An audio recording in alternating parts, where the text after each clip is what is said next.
ইলাহা ইল্লাল্লাহ লা ইলাহা ইল্লাল্লাহ লা ইলাহা ইল্লাল্লাহ মুহাম্মাদুর রাসূলুল্লাহ লা ইলাহা ইল্লাল্লাহ লা ইলাহা ইল্লাল্লাহ মুহাম্মাদুর রাসূলুল্লাহ সাল্লাল্লাহু আলাইহি ওয়াসাল্লাম। ভাইরা আমার, বন্ধুরা আমার, মা বোনেরা একটু কান ভালে শুনেন। এই যে আমরা সূরা ইখলাস কুলহু সূরাটা এত দামি, এত এটার ফজিলত তাফসীরের কিতাবের মধ্যে আছেন যে একবার যে তেলাওয়াত করবে 10 পারা কোরআন পড়ার সওয়াব পাবেন, বলে সুবহানাল্লাহ। আবার 2 বার পড়বেন 20 পারা, 3 বার পড়বেন 30 পারা। যে কুলহু সূরাটা 3 বার তেলাওয়াত করবে সে 1 জিল কোরআন খতমের সওয়াব পাওয়া যাবে, বলে সুবহানাল্লাহ। এই সূরাটা কিসের জন্য নাযিল হলো? আমার আল্লাহ কোন কারণে নাযিল করলেন, কোন উদ্দেশ্যে নাযিল করলেন? আপনারা একটু খেয়াল করে শুনবেন, মনোযোগ দিয়ে শুনবেন। আমার নবী রাহমাতুল আলামিন, আমার নবীরে যে কাফেররা কত কষ্ট দিয়েছেন, কত রকমের গালি দিয়েছেন, কত রকমের অত্যাচার করেছেন, আমার নবী রাহমাতুল আলামিন কাফের হলো শত শত, লক্ষ লক্ষ কাফের, আমার দয়াল নবী হলো একজন। আর কিছু সাহাবী তারা মুসলমান হয়েছেন কিন্তু প্রকাশ্যে ইসলাম প্রচার করতে পারে না। এইভাবে যখন কাফের বেঈমানেরা আমার নবীরে বলেন তোমার রব যে আছে এটার প্রমাণ কি? সে কি এর তৈরি, সে তার সন্তান, বংশগত, তার পরিচয় কি, এরকম ভাবে জিজ্ঞাসা করছেন, প্রশ্ন করছেন। আল্লাহু আকবার। আমার নবীকে এরকম ভাবে প্রশ্ন করছে, তোমার যে খোদা, এই খোদার বাপ মাও কেরা, এর বংশধর কেরা, এই কই থেকে আইলো, এই কি এর তৈরি, নূরের তৈরি না মাটির তৈরি? এইভাবে প্রশ্ন করতেই থাকতো, করতেই থাকতো। আল্লাহু আকবার। আমার নবী কোনো জবাব দেয় না। বলেন ও ভাইয়েরা রে, আমার আল্লাহ আল্লাহর একমাত্র দলিল, আল্লাহ লা শারীকা লাহ, আল্লাহ তার বংশগত নাই, আল্লাহ নিজেই একা, তার কোন শরীক নাই। আল্লাহু আকবার। ভাইরা আমার, বন্ধুরা আমার, এইভাবে প্রশ্ন একের পর একেবার করতেছেন। আমার নবী অসহ্য হইয়া এরকম ভাবে বসে আছেন, চিন্তা যুক্ত করতেছেন কি জবাব দিব। কিন্তু আল্লাহর পক্ষে থেকে কোনো জবাব না আসা পর্যন্ত আমার নবী জবাব দেয় নাই। আল্লাহু আকবার। মন মতনি কথা কয় নাই আমার নবী, কইছে কয় নাই। আল্লাহ ওহী পাঠাইছেন, এই ওহীর মাধ্যমে যা জানাই দিয়েছেন আমার রাসূল তাই প্রচার করছেন, বলে সুবহানাল্লাহ। ভাইরা আমার, বন্ধুরা আমার, আল্লাহর নবী রাহমাতুল আলামিন এইভাবে যখনই বসে আছেন, চিন্তা যুক্ত হয়েছেন, এরকম ভাবে আল্লাহ তাআলা জিবরাইলকে বানাইলেন। জিবরাইল, যারে জিবরাইল, আমার নবী চিন্তা করতেছে, সে যেন চিন্তা না করে, তার জন্য একটা সূরা নিয়ে যাও। সেই সূরাটার নাম হলো ইখলাস। এই সূরাটার নাম আছে আরো 20টা, বলে সুবহানাল্লাহ।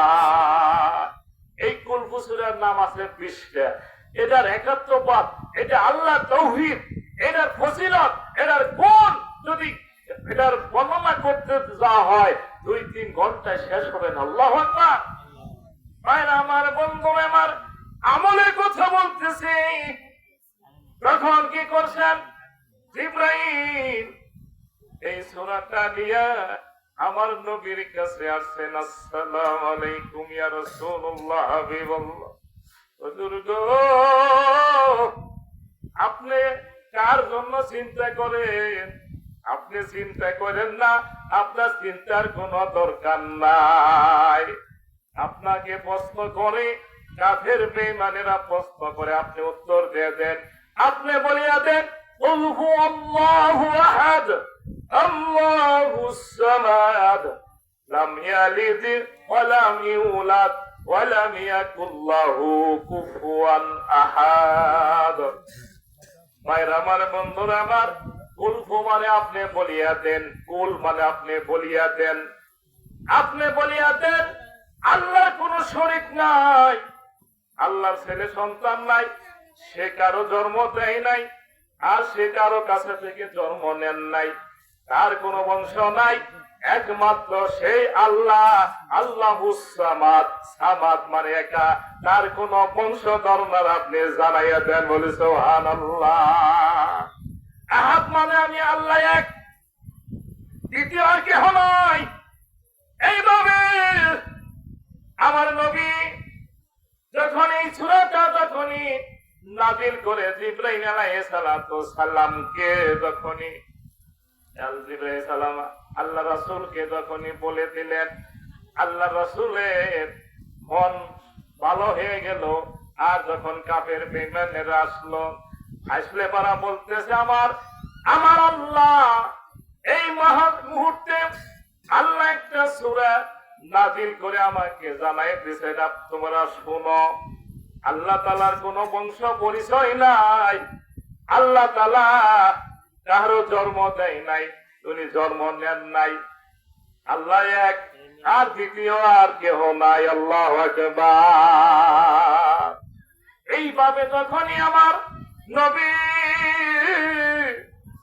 সবাইকে কাফেরদেরকে জানাইয়া দিল, তখন তারা বুঝতে পারলো যে আল্লাহ আর কেহ নাই। এমন প্রশ্ন করছেন, আল্লাহ কি এর তৈরি, মাটির তৈরি না নূরের তৈরি, এরকম ভাবে প্রশ্ন করছেন। আল্লাহ নূর, নূর ছাড়া তো আল্লাহ কোন কিছু না। আল্লাহু আকবার। আল্লাহর নূরে আমার রাসূল পয়দা। বলে সুবহানাল্লাহ। আমার রাসূল আল্লাহ নূরের তাজাল্লিতে আমার রাসূল জন্ম নিয়েছেন। আর রাসূল এরকম ভাবে যখনই জন্ম নিয়েছেন, আর আল্লাহ রাসূল জিকির করতে করতে দেখা গেল অনেক ঘাম বের হয়ে গেছে শরীর দিয়ে। ওই ঘামে থেকে আল্লাহ রাসূলের শরীরে থেকে ঘাম বের হয়েছে, ওই ঘামে থেকে অনেক ফেরেশতা দৌর হয়েছে। বলে সুবহানাল্লাহ। আমরা সেই নবীরে চিনি না, নবীর এমনি কত কিছু করি না। নবী আমরা মনে সাধারণ মানুষ, মাটির মানুষ। হাই রে হাই, দেখছেন কি লেখাপড়া করে, কি করে, খালি কয় মাটির মানুষ, মাটির। আরে তো আদমও তো মাটির, আমরাও তো মাটির মানুষ না। আমরা কি মাটির মানুষ? কোন নবীরা কি মাটির মানুষ? একমাত্র আদম আলাইহিস সালাম মাটির মানুষ। কি ঠিক না ভাই? আজকে দেখেন এই নিয়ে দেন ডাইরেক্ট কয় যে নবী এলো মাটির মানুষ। বলি নাউযুবিল্লাহ। এই সমস্ত ওয়াহাবিরা যারা যা পড়ে দায়িত্ব করবো কি করে, আমি যা জানি তাই তো বলবো, তার তো বেশি বলা হবে না। তো আমি যতটুকু জানি ততটুকু জানবো। কিন্তু আল্লাহর নূরে রাসূল নূর পয়দা হয়েছে, তারই নূরে আর অনেক ফেরেশতা তোর হয়েছে, আমরা কি খবর জানি? তাহলে আল্লাহ রাসূল যদি মাটির তৈরি হয়, তাহলে তার ঘামে নূর হবে কেমনে, ফেরেশতা হবে কেমনে? আল্লাহু আকবার।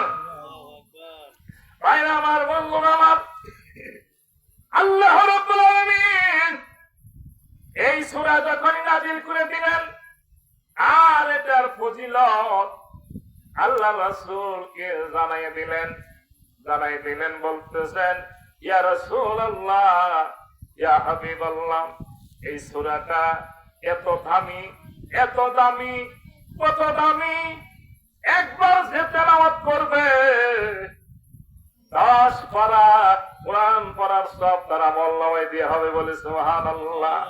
যে 2 বার তেলাওয়াত করবে তাকে 20 পারা কোরআন তেলাওয়াতের সব দেওয়া হবে। যে 3 বার তেলাওয়াত করবে সে তাকে 1 জিল কোরআন খতমের সব দেওয়া হবে। বলে সুবহানাল্লাহ। ভাইরা আমার, বন্ধুরা, আল্লাহ নবীর কাছে এক মহিলা এসে বলতেছেন, রাসূলুল্লাহ ইয়া হাবিবাল্লাহ, হুজুর গো আমাকে এমন একটা স্বামী মিলাইয়া দেন যে স্বামীটা যেন প্রতি রাত্রে